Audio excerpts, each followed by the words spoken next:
దళారీలు అక్కడ దోపిడీ మళ్ళా రైతాంగం దోపిడీకి గురవుతున్నది. మళ్ళా 2014 కంటే ముందటి పరిస్థితులు వస్తూ ఉన్నాయి. ఆ విధంగా ఎందుకు జరుగుతూ ఉంది? ఇది ఎవరి అసమర్థత? కాంగ్రెస్ ప్రభుత్వం యొక్క అసమర్థత కాదా? ఈ కాంగ్రెస్ కాటేయడం కాదా? నేను ఒక్కటే మాట మిమ్మల్ని కోరుతా ఉన్నా, ప్రజలకు నేను అడుగుతా ఉన్నా. పేదలు గుడిసెలు వేసుకుంటారు, ప్రభుత్వ జాగాలలో పాపం తెలిసి తెలియక కొన్ని వేసుకుంటారు.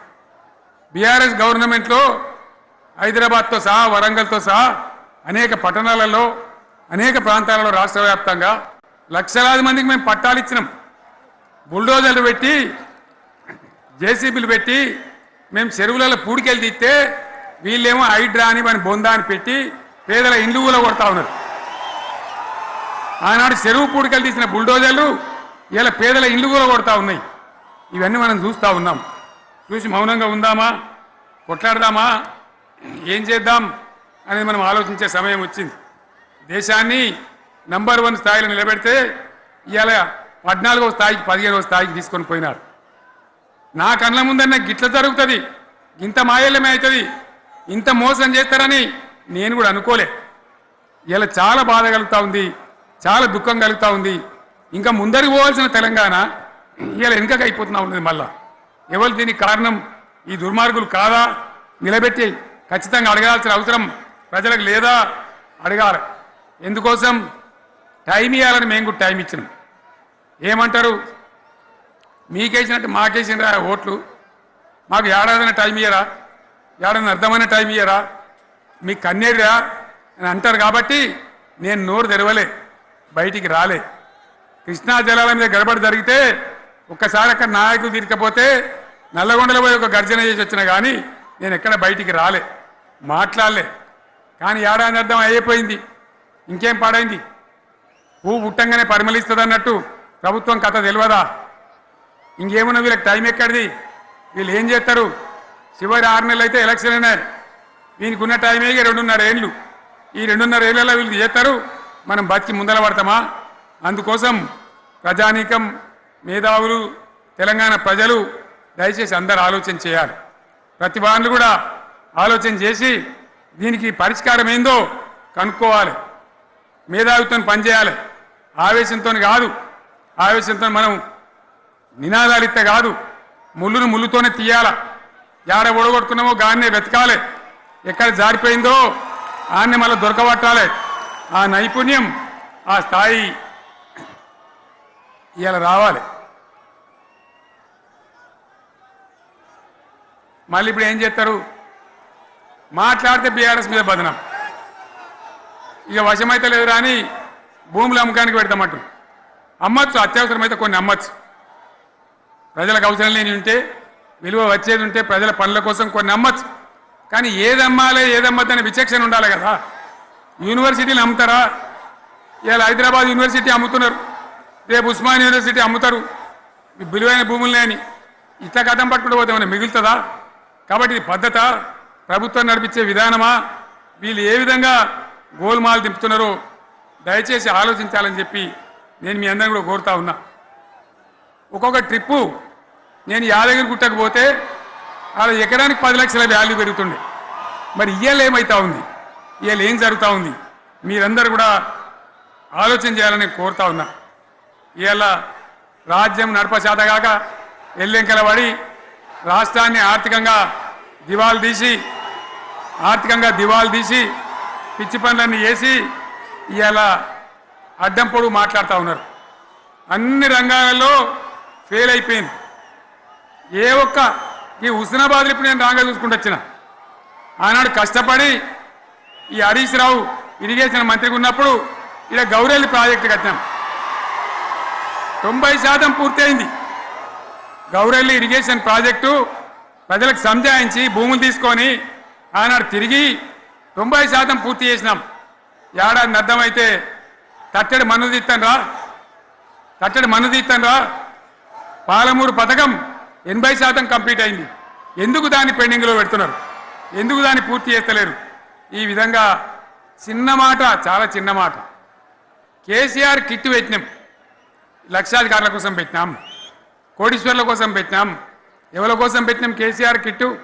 పేద ప్రజల కోసం గ్రామీణ ప్రాంతాల్లో ఉండేటువంటి పేద ప్రజల కోసం పెట్టినాం.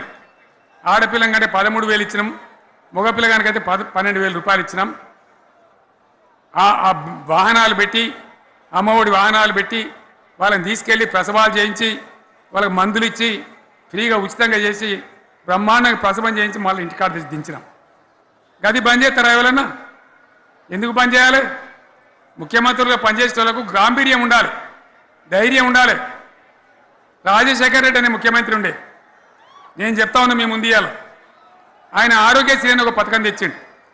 నేను ముఖ్యమంత్రి అయిన తర్వాత అడిగిన, హెల్త్ డిపార్ట్మెంట్ని పిలిచి అడిగిన, ఇదేం పథకమయ్యా బాగుందా అంటే, సార్ మంచిగుంది, ప్రజలకు లాభం అవుతుందని చెప్పింది.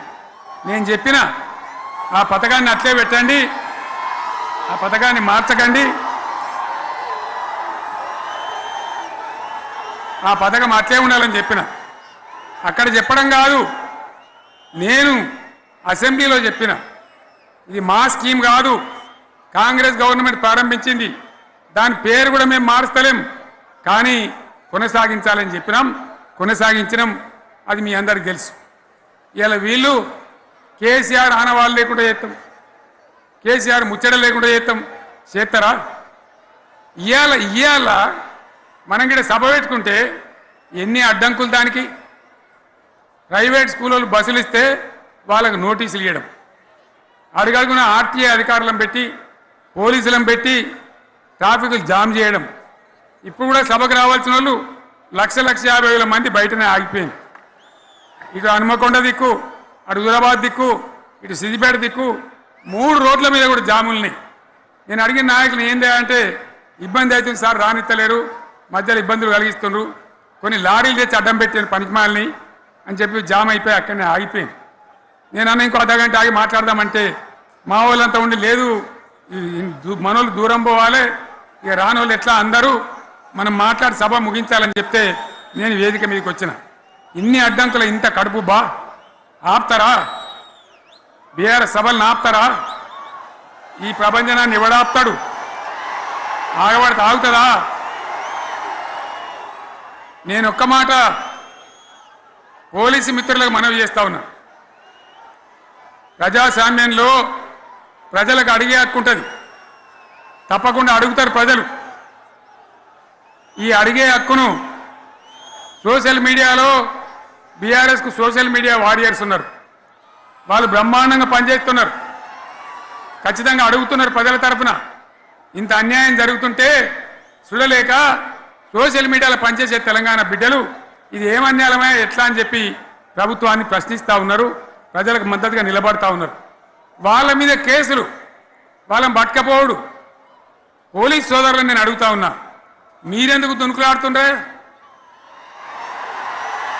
మీకేమక్కడ వచ్చింది? మీకు ఒక్కటి చెప్తున్నా నేను,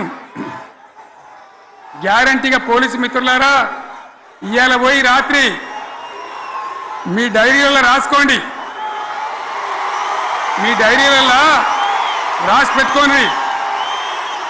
100కు 100% ఇలా తెలంగాణ చెలరేగిన పరిస్థితికి మళ్ళా వచ్చేది బీఆర్ఎస్ గవర్నమెంటే. అది ఎవరు కూడా ఆపలేడు, అది ఎవరి తరం కాదు, ఎవరి వశం కాదు. మీకు తెలియదా? మీరు పోలీసు ఉద్యోగాలు చేస్తున్నారు, మీరు చదువుకోలేదా? మీకు కూడా విజ్ఞానం ఉంది కదా? వీళ్ళు దొంగ వాగ్దానాలు చేయలేదా? ప్రజలను మోసం చేయలేదా? ప్రజాస్వామ్యంలో ప్రజలకు అడిగే హక్కు లేదా? మీరెందుకు కేసులు పెడుతున్నారు? నాకు అర్థం కాదు. మీరెందుకు దునుకులాడుతున్నారు? మీరెందుకు బలైతారు? రేపు మీకు